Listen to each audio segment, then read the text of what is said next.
ಸೀತಾ ಪಯಣ ಇದು ಆ್ಯಕ್ಚುಲಿ ತೆಲುಗು ಫಿಲಿಮಾ ಅಥವಾ ಕನ್ನಡ ಫಿಲಿಮಾ? ಹಾಯ್ ಎಲ್ರಿಗೂ ನಮಸ್ಕಾರ. ಇದು ನನ್ನ ಮೊದಲೇ ವಿಡಿಯೋ ಆಗಿರುತ್ತೆ ಈ ಚಾನಲಲ್ಲಿ. ಸೊ ನಿನ್ನೆ ತಾನೇ ರಿಲೀಸ್ ಆಗಿರುವಂತಹ ಸೀತಾ ಪಯಣ ಎಂಬ ಫಿಲಿಮ್ನ ಟೀಸರ್ ಬಗ್ಗೆ ಮಾತಾಡೋಣ. ಇದ್ರ ಡೈರೆಕ್ಟ್ರ್ ಬಂದು ನಮ್ಮ ಅರ್ಜುನ್ ಸರ್ಜಾ ಅವರು. ಮೇನ್ ಲೀಡಲ್ಲಿ ನಮಗೆ ನಿರಂಜನ್ ಮತ್ತು ಐಶ್ವರ್ಯ ಅರ್ಜುನ್ನ ಕಾಣ್ಬೋದಾಗಿದೆ.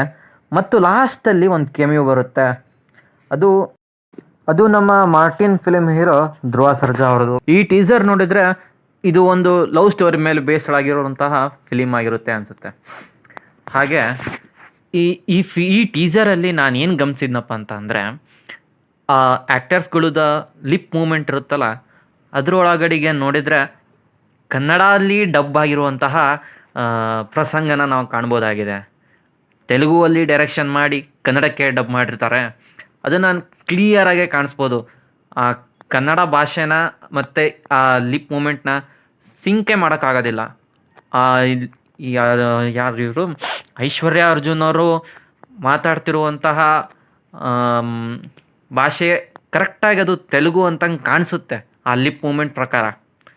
ಮತ್ತು ಇದನ್ನು ಕನ್ನಡದಲ್ಲಿ ಡಬ್ ಮಾಡಿ ವಾಯ್ಸ್ ಕೊಟ್ಟಿರೋದು ಸಹ ಕಾಣಿಸುತ್ತೆ. ಹಾಗಾಗಿ ಇದರಲ್ಲಿ ನನಗೆ ಏನು ಪ್ರಶ್ನೆ ಹುಟ್ಟುತ್ತಪ್ಪ ಅಂತಂದರೆ, ಇದು ಆ್ಯಕ್ಚುಲ್ ಆಗಿ ಕನ್ನಡದಲ್ಲಿ ಡೈರೆಕ್ಷನ್ ಮಾಡಲಾಗಿದೆನಾ ಅಥವಾ ತೆಲುಗುದಲ್ಲೇ ಡೈರೆಕ್ಷನ್ ಮಾಡಲಾಗಿದೆನಾ?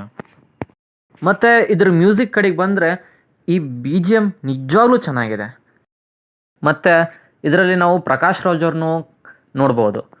ಅವ್ರ ಬಗ್ಗೆ ಏನು ಹೇಳೋಣ, ಅವರು ಆ್ಯಕ್ಟಿಂಗ್ ಮಾಡ್ಬೇಕಾದ್ರೆ ಆ ಆ್ಯಕ್ಟಿಂಗಲ್ಲಿ ತುಂಬ ಇನ್ವಾಲ್ವ್ ಆಗಿ ಅದಕ್ಕೆ ಜೀವ ತುಂಬ್ತಾರೆ. ಮತ್ತು ತೆಲುಗು ಆ್ಯಕ್ಟರ್ಸ್ಗಳನ್ನು ಸಹಿತ ನೋಡ್ಬೋದು. ಟೋಟಲಾಗಿ ಹೇಳಬೇಕಪ್ಪ ಅಂದರೆ ಇಟ್ಸ್ ಎ ಪ್ರಾಮಿಸಿಂಗ್ ಟೀಸರ್. ಈ ಫಿಲಿಮ್ ಚೆನ್ನಾಗಿ ಪರ್ಫಾರ್ಮ್ ಮಾಡಲಿ ಅಂತ ಹಾರೈಸೋಣ. ಹಾಗೆ ನನ್ನ ಪ್ರಯತ್ನಕ್ಕೂ ನಿಮ್ಮ ಬೆಂಬಲ ಇರಲಿ ಅಂತ ಕೇಳ್ಕೊತಿದ್ದೀನಿ. ಮತ್ತೆ ಸಿಗೋಣ ಮುಂದಿನ ವಿಡಿಯೋದಲ್ಲಿ. ಅಲ್ಲಿವರೆಗೂ ಬಾಯ್, ಟೇಕ್ ಕೇರ್.